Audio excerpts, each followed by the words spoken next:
Le samedi 1er avril, par une belle journée printanière, un train spécial a été organisé conjointement par le COPEF, le Cercle Ouest Parisien d'études ferroviaires, et la FAX, Fédération des Amis des chemins de fer secondaires.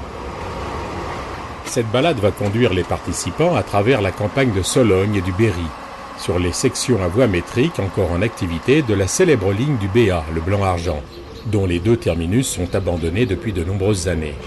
C'est à bord d'une UM de 2 autorails réguliers, X74500, que sont parcourus les 67 km de Salbris à Lucé-le-Mal. Les 5 autorails à 2 caisses de cette série ont été livrés par les CFD Bagnères, les anciens ateliers Soulet. Leur arrivée en 2003 a constitué un événement important sur ce réseau au parc plus que cinquantenaire. À Lucé-le-Mal, le terminus actuel de l'exploitation SNCF, les voyageurs vont emprunter le train du Bas-Berry. La section de 27 km de Lucé-le-Mal à Argy connaît depuis 2003 une exploitation touristique grâce à la Saba. C'est l'autorail vernais non modernisé, X224, dans sa dernière livrée bleu et blanc TER Centre, qui va conduire les participants de Lucé à Écueillé. La société d'animation du Blanc-Argent, la Saba, a été créée en 1989 après la fermeture de la section Lucé-le-Mal-Busancais au trafic marchandises le 31 décembre 1988. Après déclassement, 27 km ont été achetés par un syndicat intercommunal et l'exploitation en a été confiée à l'association.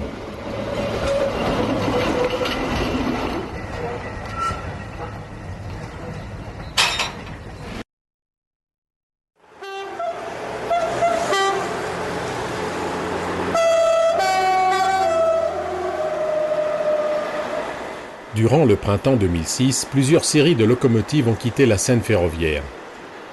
Les 13 BB 20200 ont été construites en 1969-70 pour le trafic frontalier franco-suisse et franco-allemand. Ce sont des machines bifréquences 25 000 volts 50 Hz et 15 000 volts 16 Hz 2 tiers. Depuis la livraison des BB 37000, leurs prestations se sont réduites et plusieurs unités ont été réformées ces derniers mois.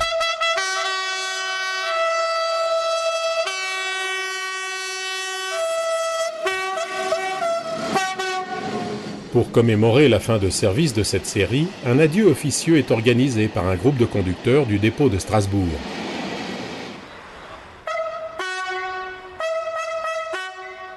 Un train a été mis en marche le mercredi 12 avril 2006 sur le parcours Bâle-Bétambourg et retour, avec les 2 locaux encore à l'inventaire, les BB 20210 et 20211. Ces 2 trains réguliers de marchandises sont habituellement confiés au BB 37000.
Le printemps 2006 aura aussi été fatal au Z7100.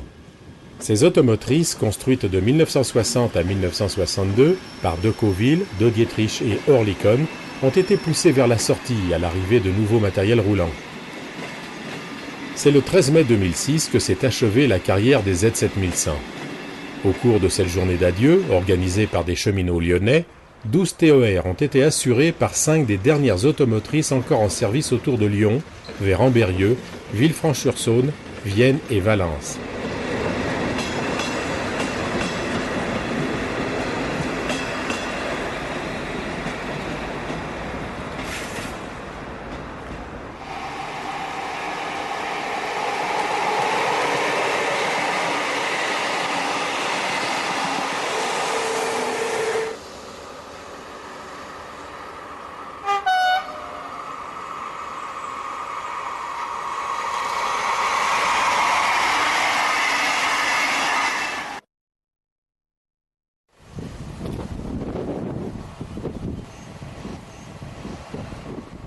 Les nouvelles BB 75 000 diesel sont destinées à remplacer plusieurs anciennes séries de locomotives de la SNCF pour le fret.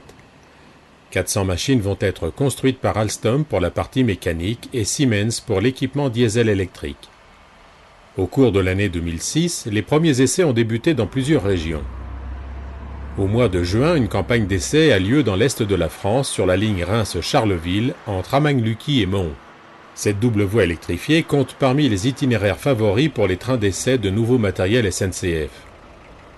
Elle comporte un dos d'âne en rampe de 10 pour 1000, dite rampe de Launois, s'étendant sur une douzaine de kilomètres au départ de la gare d'Amagnes-Lucky en direction de Charleville-Mézières. Le niveau de circulation est tel que des marches d'essai peuvent s'insérer assez facilement dans les graphiques. La BB 75 004 circule accompagnée d'une rame de 5 fourgons MC76, des voitures de l'agence d'essai ferroviaire et de la BB 25 109, une des 8 dernières rescapées du dépôt de Thionville.